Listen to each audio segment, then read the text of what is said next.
Good evening and welcome to Tucker Carlson Tonight. Homeland Security Secretary Kirstjen Nielsen submitted her resignation over the weekend. Nielsen always seemed like a nice person. We just had her on this show last week, and she was nice. But it's possible that she was never really a good fit for the job that she had. Her views on immigration always seemed better suited for a, say, Jeb Bush administration.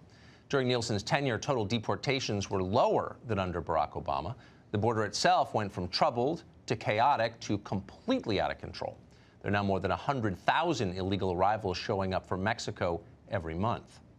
Now, Kirstjen Nielsen didn't single-handedly cause any of these problems. Unlike so many in Washington, she didn't push for open borders. She didn't seem to believe in open borders. She seemed to believe in the law.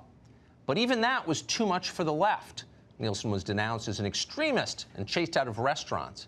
Today, as she left the White House, the morons on TV were making her sound like Dr. Mengele. For the rest of her life, people will look at her and think, oh, that's the woman who put children in cages. That's the woman who broke up families across the border. And you know what? They'll be right. She sold her soul because she did become the face of separating babies from their parents. Nielsen will be known for implementing a cruel policy.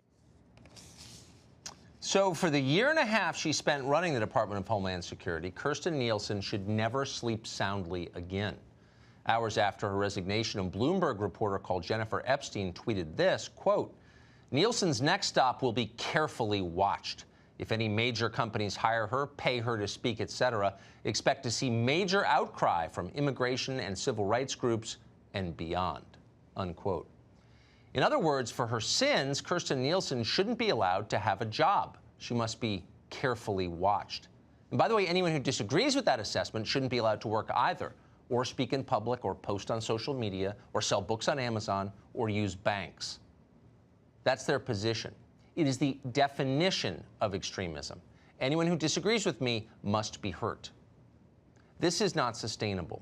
Deep down, pretty much everybody knows that. We can't keep living like this, with a small group of unhappy, angry people in power terrifying the rest of us. It is too stupid and cruel and dishonest. Countries have borders. That's why they're countries. Saying that isn't hate speech, it's true. Barack Obama must not be on Twitter because whatever his many faults, that is still obvious to him. Listen to what Obama said the other day during a speech in Berlin.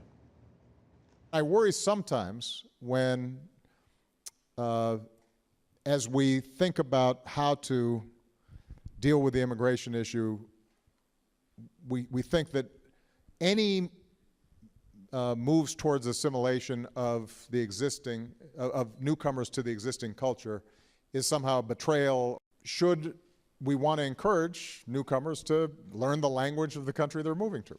Of course. Does that mean that they can never use their own language? No, of course that it doesn't mean that, but it's, you know, it's not racist to say, if you're going to be here, then you should learn the language of the country that you just arrived at. Assimilation is essential to national cohesion. Immigrants should learn the language. Doesn't sound crazy. By the way, nobody's doubted that in the 240-year history of this country, least of all the millions of immigrants who've arrived here and immediately learned to sing the national anthem in English. It was self-evident to them and to everyone else. Only under the reign of the modern left has it become forbidden to say what is true about immigration and 100 other topics.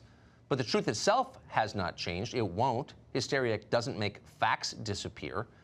Immigration can be a great thing for a country, but it must be carefully and thoroughly managed. You can't just change a population of a whole country in the space of 50 years and assume things will get better. If you cared about a country, you wouldn't try to do that. Even Bernie Sanders understands it. At his core, Sanders is an old-fashioned leftist. He wants bigger, more generous welfare benefits. That may or may not be a good idea, but it definitely will not work with open borders. It is impossible with open borders. Sanders acknowledged that the other day. If your point is you open the borders, my God, you know, there's a lot of poverty in this world, and you're going to have people from all over the world. And I don't think that's something that we can do at this point. Can't do it. There's a lot of poverty in this world, Bernie Sanders acknowledges. The poor will move here, and we're going to have to pay for it. My gosh, Sanders must be racist to say something like that. Or maybe he just cares about what happens to America.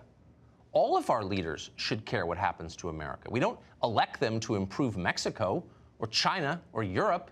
No offense against those countries. We put them in office so they will look out for this country and us. How would you feel about your parents if they treated you like Kamala Harris wants to treat the United States? Keep the doors unlocked. Anyone can stay. Sleep in your bed. Eat your breakfast. Nobody's keeping track of how many come and go or who they are. Your parents aren't around to supervise. They're over at the neighbor's house bragging about what good people they are. That's what neglect looks like. It's abuse, and that's exactly what's happening right now. People know it. Look at the polls.